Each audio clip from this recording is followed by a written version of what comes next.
Hello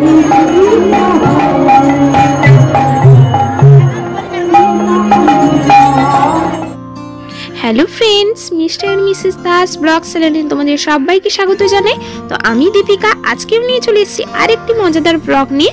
তো আজকের ভিডিওটা তোমরা স্কিপ না করে পুরো ভিডিওটাই দেখতে থাকো, আশা করি ভিডিওটা ভালো লাগবে। তো আর ভিডিওটা যদি তোমাদের ভালো লাগে চ্যানেলটাকে লাইক কমেন্ট শেয়ার আর সাবস্ক্রাইবও করে দিবে, আর পাশে থাকার বেল আইকনটাও প্রেস করে দিবে। তো আর বেশি কথা না বাড়িয়ে চলো ভিডিওটা শুরু করা যাক। তো আমি আগে সকালবেলায় ঘুম থেকে উঠে সমস্ত ঘরের কাজবাজ কমপ্লিট করে সোজা চলে এসেছি রান্নাঘরে চা করার জন্য। যেহেতু সকালবেলায় আমার ছোট মাসি শাশুড়ি আর ছোট মাসি শাশুড়ির বড় মেয়ে এসছেন, আমি ডেকেছিলাম, ওনারা চা খেতে যাচ্ছিলেন। তো আমি বললাম আমাদের বাড়িতে এসো, চা করে তোমাদেরকে খাওয়াবো। তো ওই জন্য মাসির জন্য আর মাসির মেয়ের জন্য দুধ চা, আর আমার মায়ের জন্য মানে আমার শাশুড়ি মায়ের জন্য লিকার চা করে নিয়েছি। তো এই যে ওনারা বসছেন এখানে, ওনাদেরকে এবার এক এক করে আমি চাটাও দিয়ে দেবো। প্রথমে মাসি চাটা তুলে নিলেন, তারপরে এই হচ্ছেন আমার ছোট মাসি শাশুড়ির বড় মেয়ে, উনিও চাটা নিয়ে নিলেন। মাসিদেরকে চা করে দেওয়ার পর আমি চলে গেছিলাম সোজা স্নানে।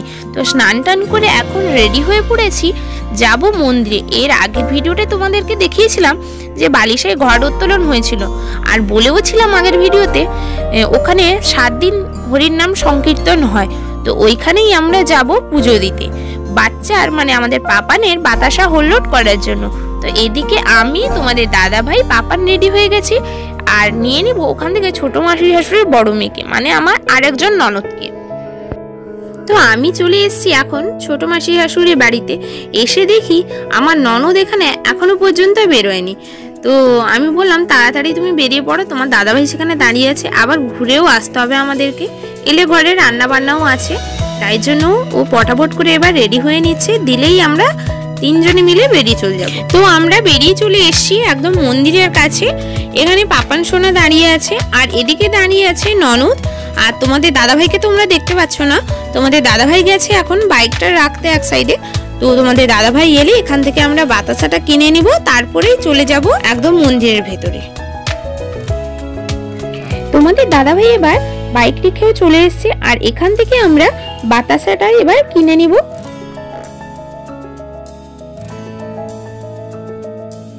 এদিকে এবার আমরা বাতাসাটা কিনে নিয়েছি। তো ভেতরে এবার চলে যাব আমরা পুজো দেওয়ার জন্য। ঠাকুরের প্যান্ডেলের সামনে এসে দেখি প্রচন্ড পরিমাণে ভিড়। ভিড়টা কেন বলো তো, যেহেতু এই টাইমটা এখন ঠাকুরের কাছে অন্নভোগ লাগে, ওই জন্য কেউ পুজো দিতে ঢুকতে পারছে না, তার জন্য এতটা পরিমাণেই ভিড় হয়েছে। তো আমাদেরকে কিছুক্ষণ দাঁড়াতে হবে, তারপরে অন্নভোগটা লাগার পরেই আমরা চলে যাব এবার ভেতরে। অবশেষে অনেক ঠেলাঠেলি করার পর আমরা ঠাকুরের কাছে এসে পুজো দিয়ে দিয়েছিলাম। তারপরে আমরা বাতাসা হরিলোট করব বলে আগে ঠাকুরের 4 ধার 3 বার ঘুরে নেব, তারপরেই বাতাসা হরিলোটটা করব। তো আমাদের পাপান সোনা কিভাবে ঠাকুরের 4 ধার ঘুরছে তোমরাই দেখো। আর পাপান সোনাকে ধুতি পাঞ্জাবি পরে কেমন লাগছে এটাও কিন্তু অবশ্যই কমেন্ট করে জানিও।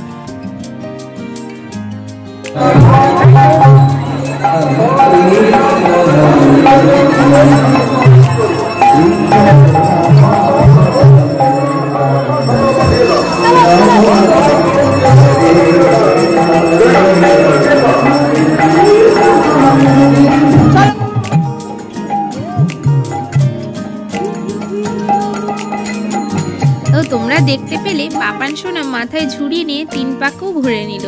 তো এবার বাতাসা হুল্লোড়ের জন্য বাতাসাগুলো বাইরে ছুঁড়ছে কিভাবে তোমরা দেখো। ও তো ছুঁড়তে পারছে না, ওই জন্য তার পাপাও তাকে একটু হেল্প করে দিচ্ছে।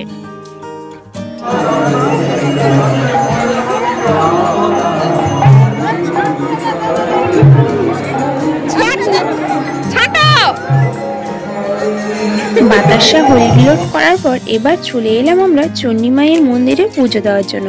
এই মন্দিরটা বালিশের জাগ্রত মন্দির। এই চণ্ডী মন্দির প্রাঙ্গণের ধারেই মেলাটা হয়ে থাকে। বাতাসা হরিলোট করার পরে ভাবলাম পাশেই যখন চণ্ডী মায়ের মন্দির, তাই চলে এলাম চণ্ডী মায়ের কাছেও পুজো দিতে। আর এদিকে তোমরা দেখো কত লোকজন এক লাইনে বসে গেছেন অন্নপ্রসাদ খাওয়ার জন্য। যাই হোক, মন্দিরের ভেতরটা একটু ফাঁকা হওয়ার পর এবার আমরা বসে গেলাম ঠাকুরের কাছে পুজো দেওয়ার জন্য।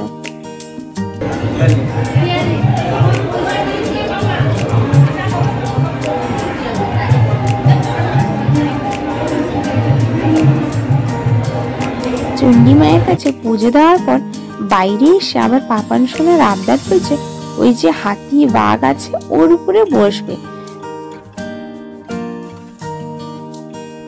যাই হোক, পাপান সোনা কিছুক্ষণ খেলাধুলো করার পর এবার আমরা চলে আসছিলাম বাড়ির উদ্দেশ্যে। তো রাস্তার ধারে আইসক্রিম দেখে সবারই একটু ইচ্ছে হলো আইসক্রিম খাবো বলে, তো দাঁড়িয়ে পড়েছি সবাই এখানে আইসক্রিম নিতে। আর হ্যাঁ, আমরা যে মেলার ধারে গেছিলাম আজকে আর মেলায় ঢুকিনি, যেহেতু অনেকটা বেলাও হয়ে গেছে আর বাড়ি থেকে রান্না বান্না আছে, তাই জন্য আমরা আর এখন মেলা ঢুকিনি। পরে 1-2 দিন পর মেলা আসবো, ওটার ভিডিও ক্লিপ আমি অবশ্যই তোমাদের সাথে শেয়ার করব। এবার আইসক্রিম খেতে খেতে ননদ আর বৌদি মিলে চললাম বাড়ির উদ্দেশ্যে। বাড়িতে এসে কাপড় ছেড়ে তাড়াহুড়ো করে আমি রান্নাঘরে চলে এসলাম রান্না বান্না করার জন্য। তো রান্না বান্না করার সময় প্রথম থেকেই আমি ভিডিও ক্লিপটা নিতে পারিনি, এটা আমার রান্না প্রায় শেষের মাথায়। লাস্টে বসছে উচ্ছে ভাজা আর ওই দিকের কড়াই বসছে টক, আর এদিকে আমার রান্না বান্না হয়ে গেছে পটল আলু সয়াবিনের তরকারি আর কুমড়োর ঘন্ট। যেহেতু আজকে গেছিলাম মন্দিরে পুজো দিতে, তাই জন্য বাড়িতে আর আমিষ রান্না হয়নি, হচ্ছে নিরামিষ। আর এই যে টকটা দেখছো, সব রকমের সবজি দিয়ে নেবুর টক করছি। আর তোমরা দেখতে পাচ্ছ আমাদের আজকে তরকারির পরিমাণটা একটু বেশি। কেন বলো তো, যেহেতু ছোট মাসি শাশুড়ির বাড়ি থেকে আজকে সবাইকেই আমি খেতে বলেছিলাম, তাই জন্য আজকে তরকারি রান্না বান্নাটাও একটু বেশি বেশি করে করেছি। রান্না বান্না করে নেওয়ার পর আমার ছোট ননদকে আমি খেতে দিয়ে দিয়েছি। আর আমার ছোট ননদের কাণ্ডটা তোমরা দেখতে পাচ্ছ, এত বড় হয়ে গেছে তবু ওর কার্টুনের নেশা কাটেনি। কিন্তু আমাদের পাপা না এত ছোট, তার এতটা কার্টুনের নেশা নেই। এত বড় হয়েও এর এতটা কার্টুনের নেশা যে টিভিতে আর হচ্ছে না, লাস্টে মোবাইলে বসে বসে কার্টুন দেখতে হচ্ছে। আর এদিকে আমাদের পাপানের কাণ্ড দেখো, ওর দাদুর কোলে বসে তরমুজ খাচ্ছে। তার একটু পরেই সবাই চলে এসেছিলেন খাওয়া দাওয়া করার জন্য, তাই জন্য আমি সবাইকেই খেতে দিয়ে দিয়েছিলাম। আর এদিকে সবাই মিলেও বসে গেছে খাওয়া দাওয়া করতে। তো যাই হোক বন্ধুরা, আজকের ভিডিওটা এখানেই শেষ করছি। ভিডিওটা কেমন লাগলো সবাই অবশ্যই কমেন্ট করে জানিও। আর ভিডিওটা যদি ভালো লেগে থাকে চ্যানেলটাকে লাইক কমেন্ট শেয়ার আর সাবস্ক্রাইব করে দিও, পাশে থাকা বেল আইকনটাও প্রেস করে দিও, তাহলে যে কোনো ভিডিও নোটিফিকেশন আগে তোমাদের কাছে পৌঁছাবে। তো বাই বন্ধুরা, আবার আসবো অন্য আরেকদিন অন্য আরেকটি মজাদার ব্লগ। ততক্ষণ সঙ্গে থেকো, সুস্থ থেকো আর সবাইকে ভালো রাখো। টাটা।